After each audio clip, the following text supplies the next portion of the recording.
Good morning. Coming to you this morning live from Fairfield Halls in Croydon East in London, with the London Gathering going on. Apologies if there's a bit of background noise, but you'll cope, I'm sure. Sorry I missed a day yesterday. Things were pretty hectic here, and so we didn't get time to do that. But today I want to share with you a verse which is it's actually the first verse I think I really learnt of Scripture a long time ago. And let me read it to you. First in NKJV, it's Romans chapter 12. So really today's looking at both chapters 11 and 12. That's where this has come from, but I'm really focusing particularly on this verse. It says, I beseech you therefore, brethren, by the mercies of God, that you present your bodies a living sacrifice, holy, acceptable to God, which is your reasonable service.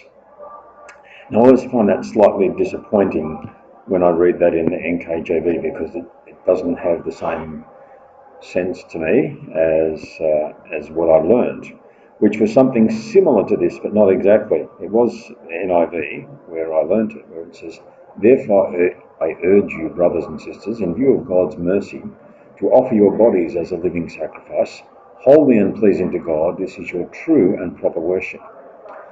Now, when I learnt it, it was back in the days before the NIV became all PC and included things. So the way I learned it says, therefore I urge you, brothers, in view of God's mercy, to offer your bodies as a living sacrifice, holy and pleasing to God. This is your spiritual act of worship. Now that's a little bit different, but it's the same thing, of course, to what that says there. So the therefore, when there's a therefore, of course, that's talking about, well, because of what came before, and he urges us in view of God's mercy.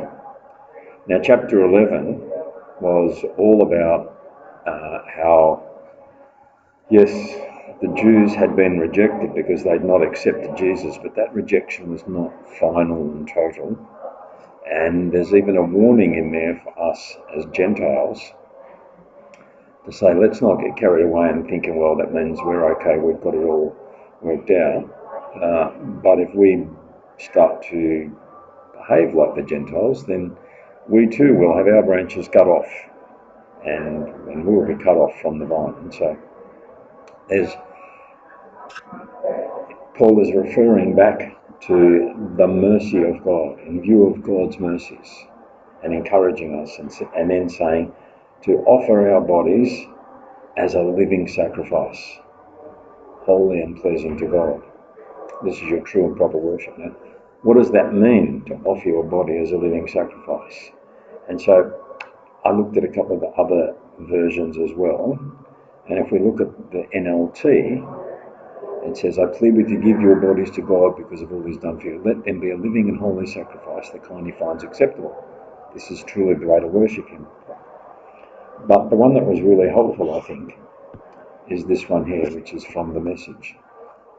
So here's what I want you to do, God helping you. Take your everyday, ordinary life, your sleeping, eating, going to work and walking around life, and place it before God as an offering. Embracing what God does for you is the best thing you can do for him. So there is, in that version, it's saying just take what we normally do. Take our normal, ordinary, everyday life, all of the things that we do, and offer them to God. Now, if we do that, that's going to impact what we do in our normal, everyday walking around life. If we're looking at it as an offering to God, then the things that we do and the way that we spend our time and what we focus on and what we look at and what we don't look at and what we say and what we don't say, they're going to become different from what they would have been. And I like that back in here, it says, this is your true and proper worship. When we're living our lives according to God, this is real worship. Yeah. And that's what we're doing by living our lives, by giving our life over to Jesus and living in the way that he wants us to, and being aware just in our ordinary life of the fact that this is an offering to God. Then we are worshipping him, and we're showing our love for him. And so my encouragement to you today and every day is offer your bodies as living sacrifices. Yeah? Take the things that you do in going to work, in staying at home, in cooking for people, in cleaning the house, whatever you do it as an act of worship. Now, there was a great line in a movie called The Chariots of Fire, and the lead character in that, Eric Liddell, was an athlete, but he was also a Christian. There was a great scene where he was at home in his village and he was helping out, and a young person was talking to him, and he just said this: "You can peel a spud, a potato, to the glory of God." No matter what it is that you're doing, you can offer that service to God as an act of worship. And so, today, offer your lives as an act of worship to God in all that you do. Have a great day doing it. Bye.